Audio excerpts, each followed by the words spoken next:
President Ruto, let me put it on record. Let me put it on record that many years ago in Bondo, in Nyamira, when we had requested the government of the day to give Jaramogi Oginga Odinga a state funeral,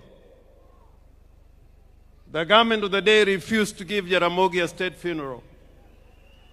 All they did was to offer us one helicopter. And we all said, if that is all you are going to give Jaramogi Oginga Odinga, we say no. And we'll take Jaramogi to his final resting place in Bondo. So I do not want to take it for granted that you've given Right Honorable Raila Amolo Odinga a state funeral. I do not want to take that for granted. Indeed, this is the first proper state funeral with military colors, with the participation of the military in the whole of Nyanza region. We have lost so many sons in Nyanza. We lost Mboya, we lost Agwingi, we lost Ouko, but this is the first time we have seen a state funeral, and I want to thank you for this and go on record as thanking you. Now, I want to say something about Raila,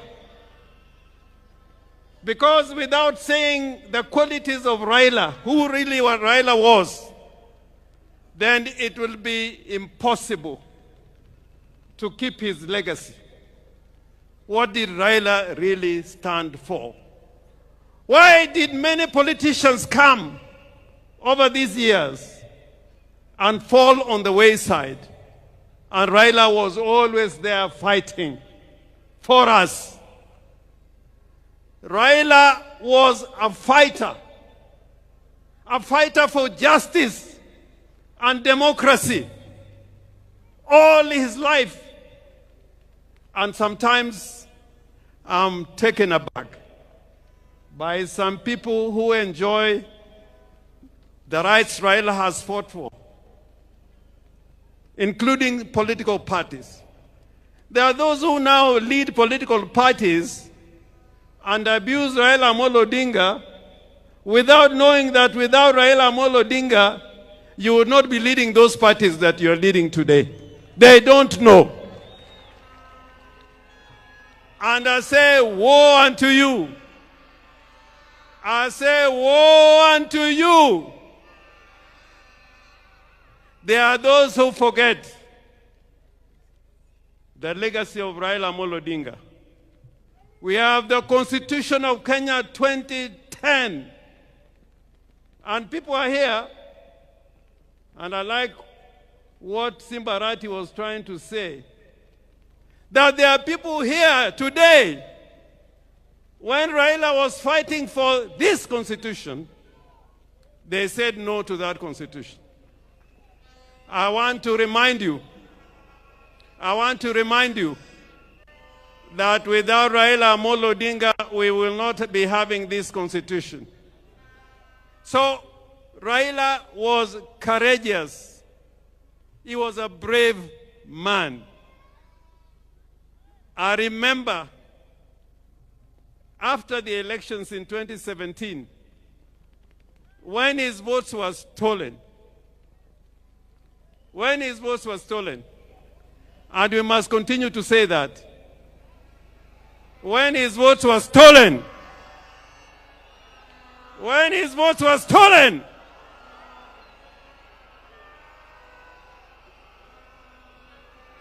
Raila decided with a few of us that he was going to be sworn as a people's president at Uhuru Park. You know, that day is when I knew there are many people who wear trousers, but they should not be wearing those trousers.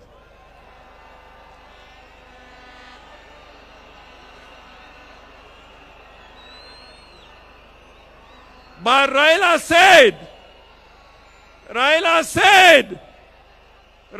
said, we are going to Uhuru Park and I'll be sworn as the people's president. Did Raila go or he did not go? Did Raila go Uhuru Park or he did not go?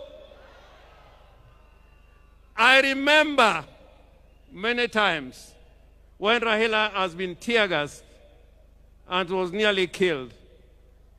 Therefore, before you open your mouth to talk against Raila, remember what he has fought for and what he has stood for. And today, I want to remind all Kenyans, that the legacy of Raila Amolo Odinga will not be kept by mere speech. Speechifying would not be enough. It is to make sure that the gains we have made will never be lost. You should never give any space for gains that Kenya has gained to be lost. That is the only way of keeping the true legacy of Raila Amolo Odinga.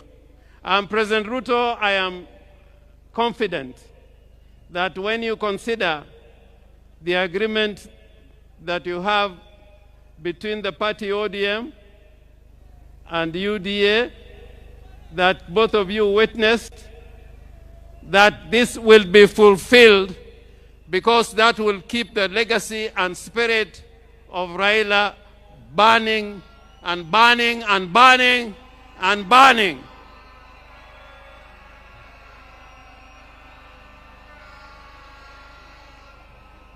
The other character of Raila Amolo Odinga, other than being brave and courageous, was that he was a peacemaker. Raila was a peacemaker.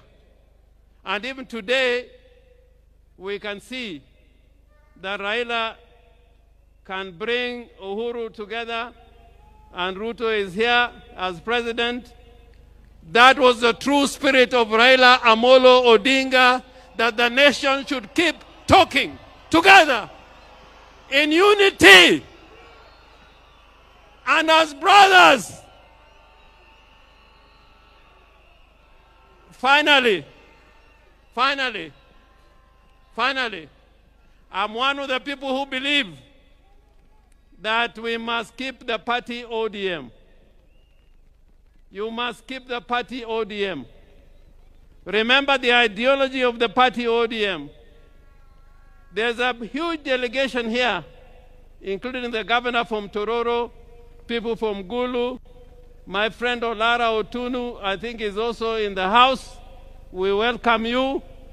But Olara Otunu, during Pinluo, when His Excellency the President and President Museveni was here, he spoke in Luo.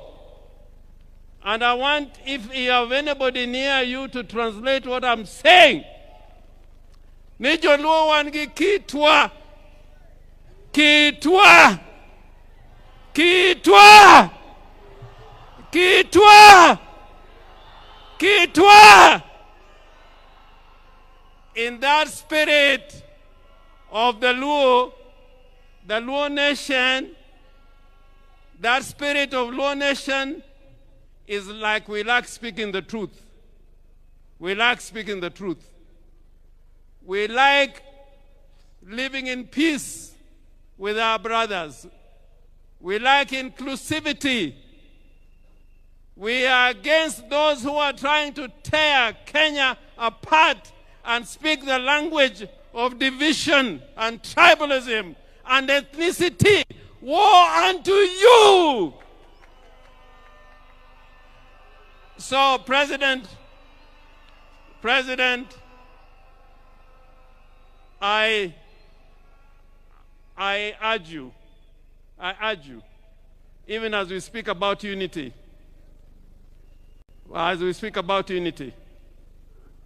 let us not kill political parties. Political parties are the foundation of democracy. Any arrangements we enter into don't kill political parties.